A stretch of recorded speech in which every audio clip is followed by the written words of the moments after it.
When we started this kosher giving platform, it was the beginning of the war, and we already had something for our philanthropy community, which is something called Strategic Philanthropy Services. And we were meeting on a weekly basis on Monday to continue to build out the Strategic Philanthropy Services, and those are services that appeal to people who are usually giving very significant numbers and want to make sure that the numbers that they're giving are well served and going to the right places.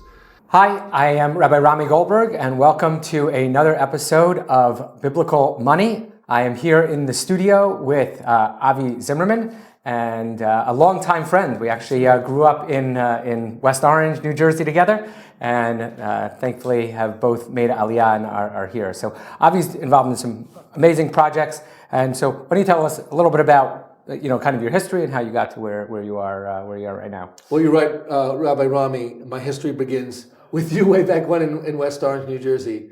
But of course, our roots are deeper, and we've all come to Israel. So thank you for that. Thank you for having me on the program. More recently, I made Aliyah right after high school, and I went to a Jewish seminary, a Yeshivat Har Etzion in Gush Etzion outside of Jerusalem. I did what's called the Hesder program, so I served in the IDF as well. I went on to actually become an occupational therapist. Most people do not know about me. Oh, really? Okay. Yes, I was an occupational therapist. I just broke my hand, so maybe we can talk off camera. So that was a number of years. And then I was asked, my wife and I moved to the city of Ariel, which is the capital of Samaria, in 2005. And a couple of years in, I was asked by the founding father of the city, a man by the name of Ron Nachman, to the mayor of the city, to run an Aliyah program from the United States to Ariel. And I said, you know what, I'll put my OT practice on the side for a bit. I'll get back to that in a year or two. Let me just jumpstart this thing. And of course, one thing leads to another. I ended up being asked to run the Ariel Foundation, American Friends of Ariel, and the Ariel Development Fund. And I did that for a little more than 10 years. And it's then really that it's hard to describe the satisfaction that you get out of knowing that you're doing good things for your community, building an international network of people who are affiliated with your community, and that you, your family, your children can benefit from those things that the community now has because we have good friends.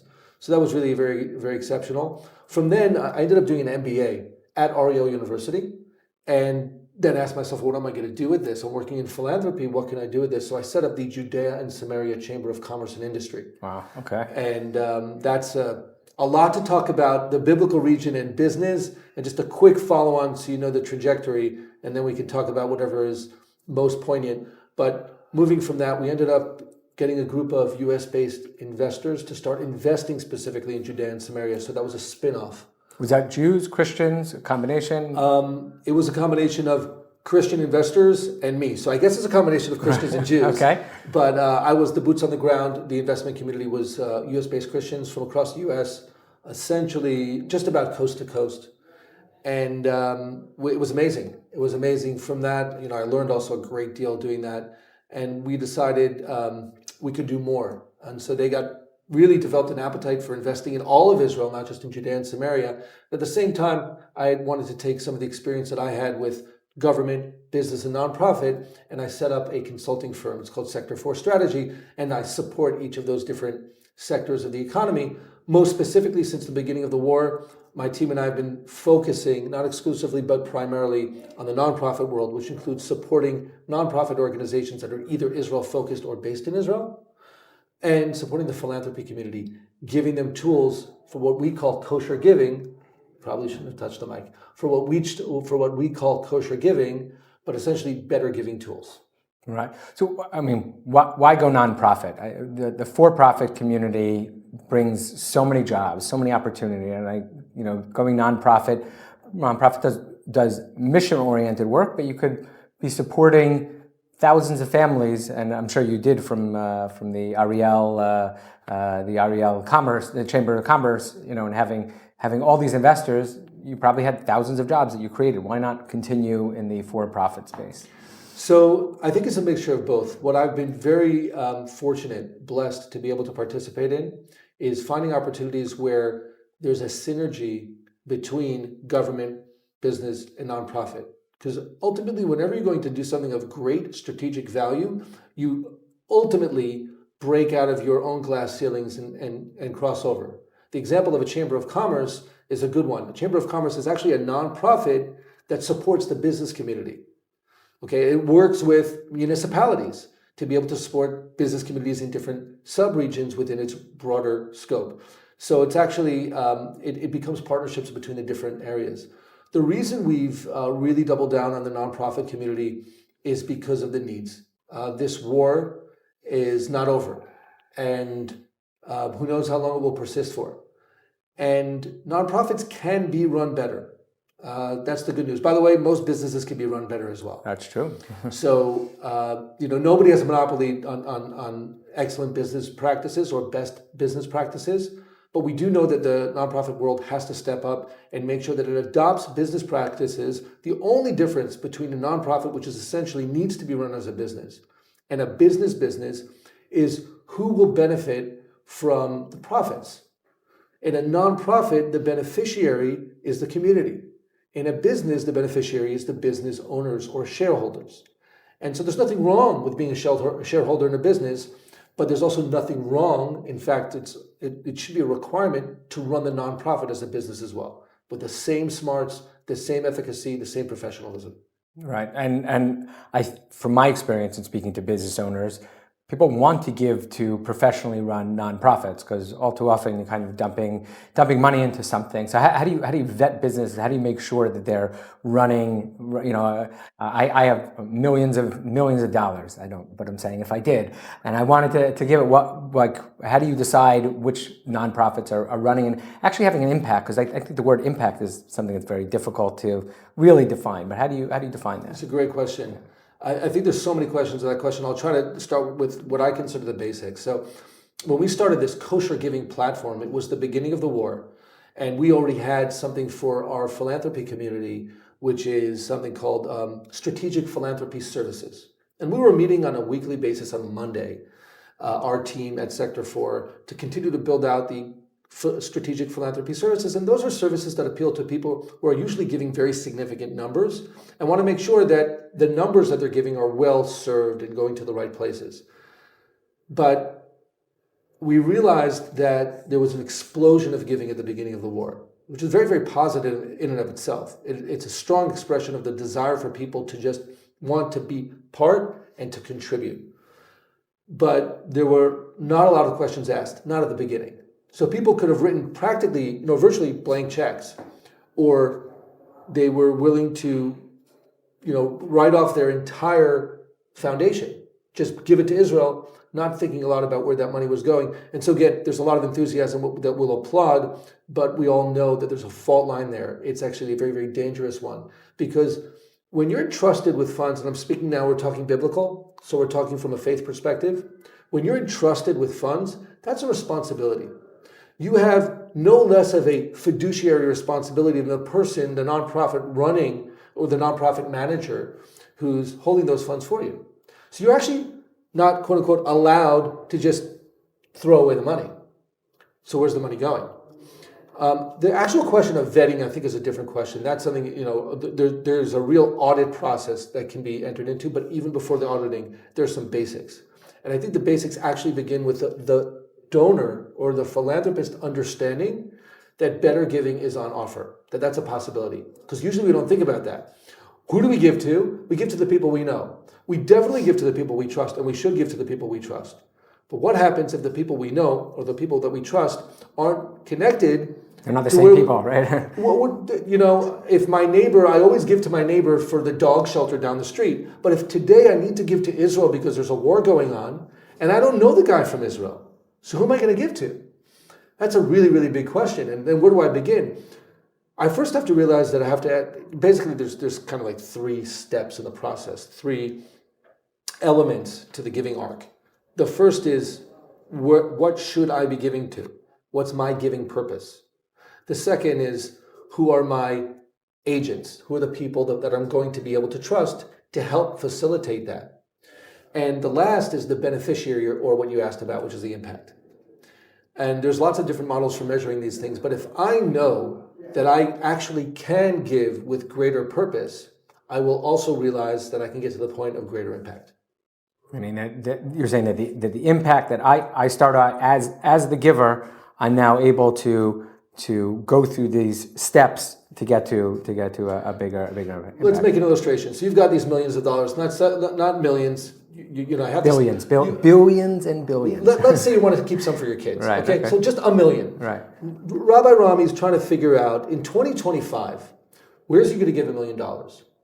And so some people would say, I've got the best cause to give to. It's A, B, or C. Choose A, B, or C. I would say, not what is the best cause to give to, but what is the best cause for you to give to. Because I would say that fundamentally, even though you and I both grew up in West Orange, New Jersey, we both made Aliyah, we both love living in Israel and raising our families here, you actually have a different giving purpose than I do. Just like I'm supposed to raise my children differently than you're supposed to raise yours, we're supposed to be investing in the community in a somewhat different way.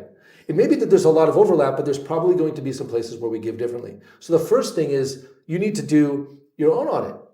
What are your values? What is most important for you to give to? Where do you feel the greatest responsibility? We have, from a biblical or at least a Torah law perspective, we have guidelines. The concept of give first to your community, right? So you live in Beit Shemesh, I live in Ariel.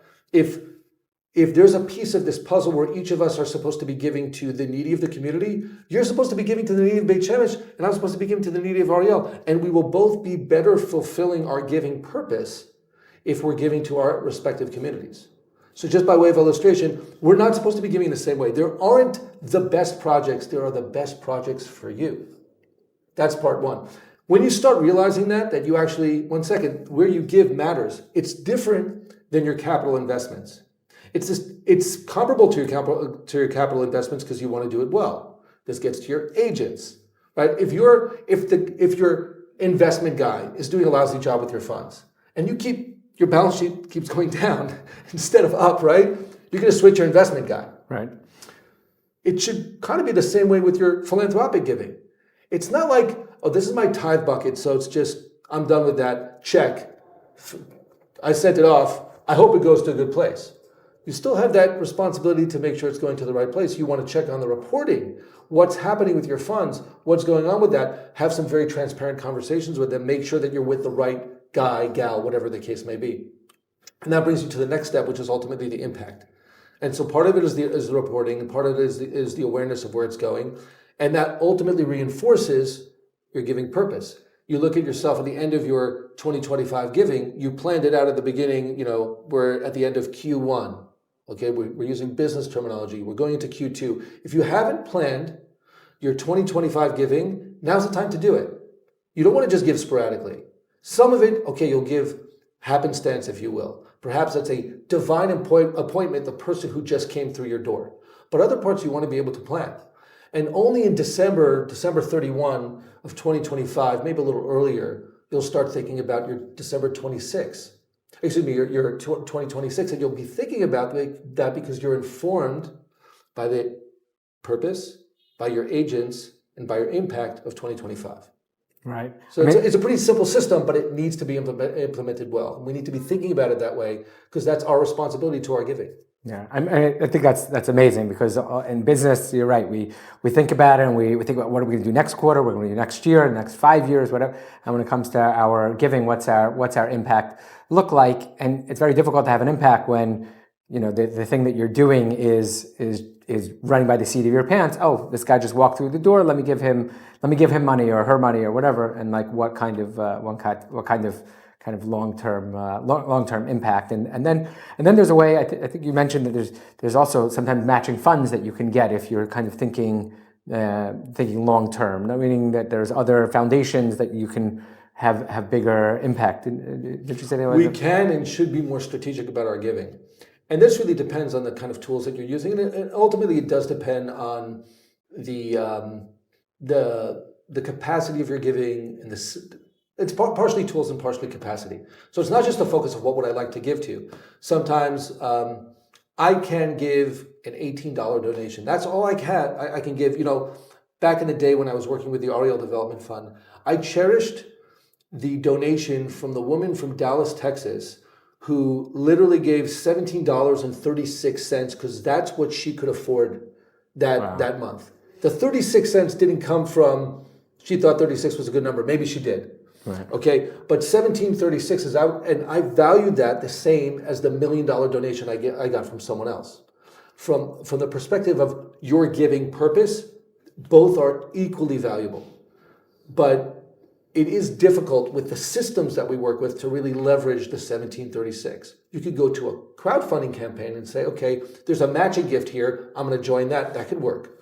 But sometimes when you use bigger numbers, it allows you to think more strategically. You can bring other people around the table. And that's a completely additional dynamic to strategic giving and leveraging other opportunities around the room. And I actually think it's an important point because fortunately, we're not alone in giving. If we were, we would have a problem because we would want to give to everyone more than we could possibly give them. And by the way, even that wouldn't be enough. There are needs.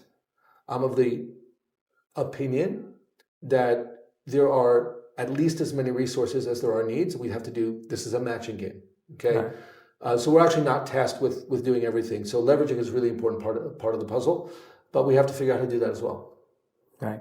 So I'm curious if I can ask a personal question. Sure. What are some of the what's your giving purpose, and what do you see as kind of those things? Obviously, giving locally, but and how do you have an impact on a personal on a personal level where last I checked, you're not in the same league as Elon Musk, but you're maybe you're close.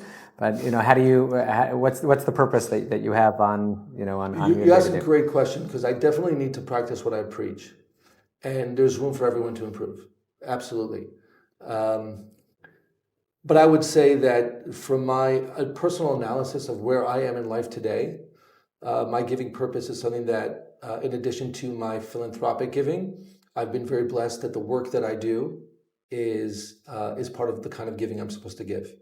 Meaning, I have another theory, based upon this whole approach, which is a pretty simple motto for life. Give more than you take.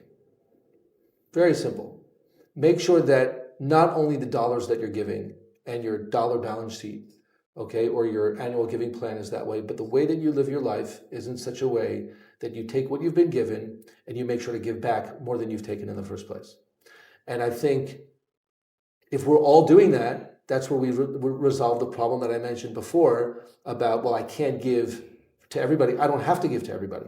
I have to give more than I got, and the net effect on planet Earth is going to be everyone, society, the planet, the universe is going to be healthier because we're all giving more than we took.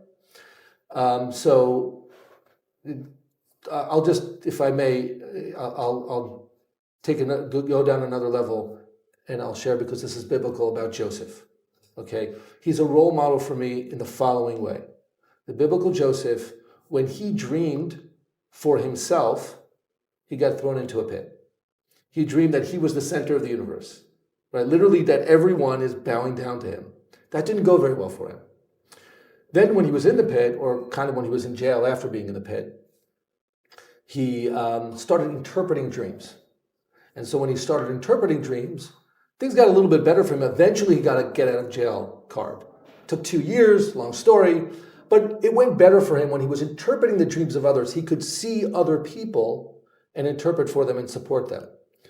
But what's really amazing is when he finally gets out of jail and he goes to Pharaoh, he does not only interpret Pharaoh's dream, but he gives him a pragmatic plan for implementation.